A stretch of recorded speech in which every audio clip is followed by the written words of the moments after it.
Hello everyone, welcome to the channel MEG 13 की आज बात करेंगे which is writings from the margins. काफी कम मटेरियल अवेलेबल है इसका वीडियोस की फॉर्म में। I am trying to create few videos for you जिससे आपको एग्जाम्स में आसानी रहे। Fictional and autobiographical writing unit 1 cover करेंगे, ब्लॉक 2 का, जिसमें हम जो टॉपिक कवर करने जा रहे हैं दैट इज चंगिया रुख बाय बलबीर माधोपुरी। चंगिया रुख अगेंस्ट दी नाइट। जानते हैं अपने इस वर्क को। बलबीर माधोपुरी जी का लिखा हुआ एक ऑटोबायोग्राफिकल वर्क है, पंजाबी से इंग्लिश में ट्रांसलेट किया गया। तो कुछ बेसिक चीजें आपको हमेशा याद रखनी चाहिए। टाइटल का मतलब देखते हैं। टाइटल का मतलब है एक ऐसा ट्री जिसको ऊपर से कुतर दिया गया है, छोटा कर दिया गया है, काट दिया गया है, जो कि दलित एक्सपीरियंस को बहुत अच्छे से दिखाता है। ऑथर की लाइफ हमें पता चलती है, सोशल इनजस्टिसेस किस तरीके से हुए होंगे, क्या क्या डिस्क्रिमिनेशन, क्या क्या रेजिलियंस हुआ होगा by the writer being in the backdrop of a caste based society. Writer ji के बारे में भी देख लेते हैं। He is a handsome personality. Balbir Madhopuri, born 1955, एक छोटे से विलेज में माधोपुर में, जालंधर, पंजाब में। At present, he is Deputy Director of All India Radio and he is in charge of Punjabi Publications, Ministry of Information and Broadcasting, and editor of Yojana, Yojana जो कि एक periodical है, published by the same department, Ministry of Information and Broadcasting. तो काफी अच्छी achievements इन्हें मिली हैं life में एंड बिटर एक्सपीरियंस भी रहा है। उसी बिटर एक्सपीरियंस को उन्होंने हमें बताया है चंगिया रुख के थ्रू। तो चंगिया रुख का थोड़ा सा बेसिक इंट्रोडक्शन जान लेते हैं। विलेज माधोपुर में सेटिंग है इसकी, माधोपुर पंजाब। एक ऐसे इंसान की कहानी है जो कि अपनी डिग्निटी को मेंटेन करने की कोशिश कर रहा है, क्योंकि लोग सोचते हैं अरे तुम तो लोअर क्लास हो। Madhopuri shares a sad but honest view of his Dalit community struggle. लॉज हैं हेल्प करने के लिए, लेकिन डिस्क्रिमिनेशन तो लोगों के दिमाग में है ना। दिमाग का आप क्या करेंगे, दिमाग के लिए थोड़े लॉ बनाएंगे। It tells the true story of a Dalit man जो कि एक बॉन्डेड लेबर से एक एडिटर बने, editor of a socio economic journal, जो कि मैंने आपको अभी बताया था। पूरी स्टोरी काफी पावरफुल स्टोरी है, रेजिस्टेंस, सक्सेस और होप की। पूरी हमारी जो स्टोरी है ये दैट टेल्स अस की ह्यूमिलिएशन और पॉवर्टी किस तरीके से दलित्स फेस करते हैं पंजाब में। इनजस्टिस, कास्ट डिस्क्रिमिनेशन जो कि लोगों को ट्रैप कर लेता है, जो कि पुअर हैं, स्पेसिफिकली दलित तो हैं ही, साथ ही साथ पुअर भी हैं। तो नैरेटर अपनी लाइफ के चैलेंजेस हमें दिखाते हैं इस स्टोरी के थ्रू, और कैसे उनके थ्रू उन्होंने अपनी लाइफ बनाई, उनकी पर्सनल और इंटेलेक्चुअल ग्रोथ कैसे हुई धीरे धीरे, that is what we come to know. और टाइटल चंगिया रुख, टाइटल का मतलब मैंने आपको बताया ही था, सफरिंग और स्ट्रेंथ। सफरिंग भी है उस ट्री की और स्ट्रेंथ भी है। ट्री अभी भी टिका हुआ है अपने आप को कुतरे जाने के बावजूद। It also traces the journey of a sensitive poet using writings from social injustice. Writing शायद एक राइटर के लिए एक बहुत बड़ा टूल है जो कि सोसाइटी में एक चेंज ला सकता है। माधोपुरी जी ने हमें दिखाया कि किस तरीके से स्टेट अथॉरिटीज पावर को मिसयूज करती हैं, कास्ट डिविजन करती हैं। दलित्स किस तरीके से ऑपरेशन फेस करते हैं फ्रॉम द लोकल फिगर्स, जालीदार, जागीरदार, सफेद पोश एंड नंबरदार। ये क्या होते हैं? ये सभी फिगर्स थे हिस्टोरिकल, एडमिनिस्ट्रेटिव और लैंड होल्डिंग सिस्टम में इंडिया के, पर्टिकुलरली जब ब्रिटिश कॉलोनियल पीरियड था तब ये काइंड ऑफ जमींदार लोग हुआ करते थे, और ये ऑफिशियल पोजीशन हुआ करती थी। जालीदार और जागीरदार कंपैरेटिवली हायर पोजीशन में हुआ करते थे रादर देन सफेद पोश एंड नंबरदार। जालीदार का कंट्रोल हुआ करता था काफी विलेजेस पर, और विलेज के जज की तरह एक्ट किया करते थे। कोई भी रूलिंग, कोई भी फरमान सुना सकते थे, इम्पोज कर सकते थे फाइन को, और लोगों को उन्हें ओबे करना ही पड़ता था। उनकी जजमेंट फाइनल होती थी और विलेजर्स उनसे डरा करते थे।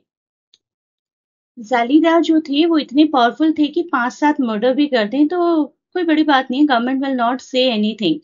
कोई उनसे आई कांटेक्ट तक नहीं बना पाता था। दलित स्पेसिफिकली अनटचेबल तो बिल्कुल ही ब्रूटल क्रूअल ऑपरेशन फेस किया करते थे। जालीदार फोर्स देम इनटू बेगार, अनपेड लेबर, अनपेड लेबर और बेकार होता है जब आपको किसी के खेतों पर, फार्म पर या कहीं पर भी काम करना पड़ता है, on construction sites even, without any monetary benefit. खाना पीना शायद मिल जाए आपको, वो भी बहुत लो क्वालिटी का, लेकिन फोर्स किया जा सकता है अनपेड लेबरशिप के लिए।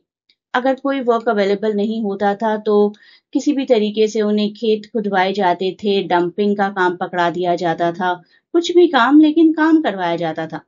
कोई फिक्स डेज नहीं थे, फोर्स्ड लेबरशिप था और कभी भी अप्लाई किया जा सकता था उन पर। Even today small mounts of earth outside village remind people of that exploitation.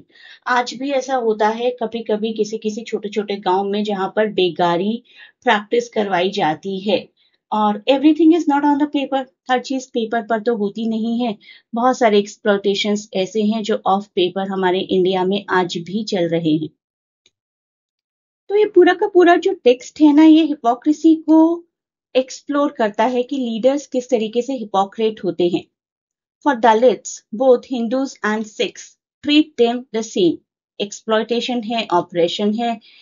एक जगह पर सो कॉल्ड हायर क्लासेस होते हैं, एक जगह पर सो कॉल्ड लोअर क्लासेस होते हैं, और लोअर क्लास का हमेशा एक्सप्लॉयटेशन होता है। उन्हें हमेशा किसी ना किसी सर्विस में रहने पर मजबूर किया जाता है कि you will do the so called lower class jobs for us. आप कभी भी ऊपर नहीं उठ सकते, पढ़ लिख नहीं सकते, अच्छी अच्छी जॉब्स नहीं कर सकते, लेकिन हमारे इस राइटर ने करके दिखाया और आज वो क्या है आप जानते हैं।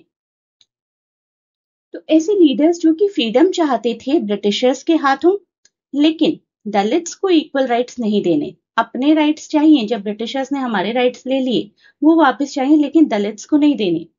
इंडिपेंडेंट इंडिया था, लेकिन दलित्स शायद ऑन पेपर इक्वलिटी थी, लेकिन क्लास बेस्ड सोसाइटी अभी भी थी। लोगों के दिमाग से कैसे जाएगी वो इनइक्वालिटी, वही तो मैं आपको बता रही थी। डिस्क्रिमिनेशन सिर्फ विलेजेस में ही नहीं, सिटीज में भी एग्जिस्ट करती थी, और विमेन भी स्टोरी में काफी इंपॉर्टेंट रोल प्ले करती हैं और उनकी लिमिटेड पोजीशन को भी दिखाया गया है।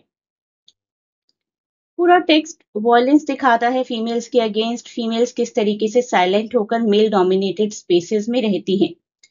लैंड ऑन करना किस तरीके से एक दलित के लिए कितना क्रूशियल हो जाता है। दलित को तो लैंड ऑन करने ही नहीं दिया जाएगा क्योंकि उनकी पॉवर्टी और स्लेवरी बनाकर रखनी है ना।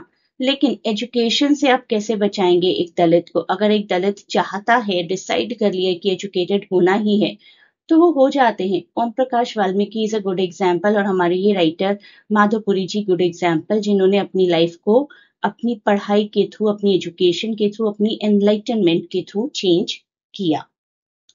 अब देखिए किस तरीके के क्वेश्चंस आ सकते हैं आपको यहाँ से। हाउ डज चंगिया रुख highlight the social and caste based discrimination जो कि दलित्स फेस करते थे। थोड़ा सा आप इंट्रोडक्शन लिखेंगे, राइटर के बारे में लिखेंगे और इस चीज को एक्सपैंड करेंगे। मैंने तो यहाँ पर थोड़ा ही बताया है। डीप रूटेड कास्ट डिस्क्रिमिनेशन है हमारी सोसाइटी में, रूरल में भी, अर्बन इंडिया में भी। माधोपुरी जी ने नैरेट किया है अपना पर्सनल एक्सपीरियंस, किस तरीके से उनको ह्यूमिलेट किया गया, बॉन्डेड लेबरशिप में ड्रैग किया गया, सोसाइटी से एक्सक्लूड किया गया, और लीगल इक्वलिटी सोशल जस्टिस नहीं करती। लीगल ऑन पेपर आपने बता दिया, बना दिया रूल की दलित्स आर इक्वल, लेकिन आपके आसपास की सोसाइटी आपको इक्वल ट्रीट करने के लिए तैयार ही नहीं है। क्या करेंगे? The oppressive role of upper caste authorities, जालीदार जैसे मैंने आपको बताया, बहुत ही अच्छे तरीके से दलित्स को और सफर करने पर मजबूर करते हैं। इनका दिया हुआ ऑर्डर एक फरमान की तरह होता है जो सबको मानना ही पड़ता है। तो ये पूरा का पूरा मेमोir जो है, autobiography, serves as both a critique and call for a change in caste based social structure. एक और क्वेश्चन, एजुकेशन का role. Education and writing resistance का एक सबसे बढ़िया टूल है सोसाइटी में किसी भी तरीके की लिबरेशन लाने के लिए। राइटिंग्स जो कि महात्मा गांधी, नेहरू और उनके बहुत से कॉन्टेम्प्रेरी राइटर्स की हुआ करती थी, न्यूज़पेपर्स और पीरियोडिकल्स पब्लिश हुआ करते थे, तभी तो पूरे इंडिया में नेशनलिज्म स्प्रेड हुआ। राइट, अगर राइटिंग्स नहीं होती तो कैसे नेशनलिज्म उस टाइम पर स्प्रेड होता, कैसे लोगों को पता चलता कि हमें कॉलोनाइज किया गया है और ये गलत है।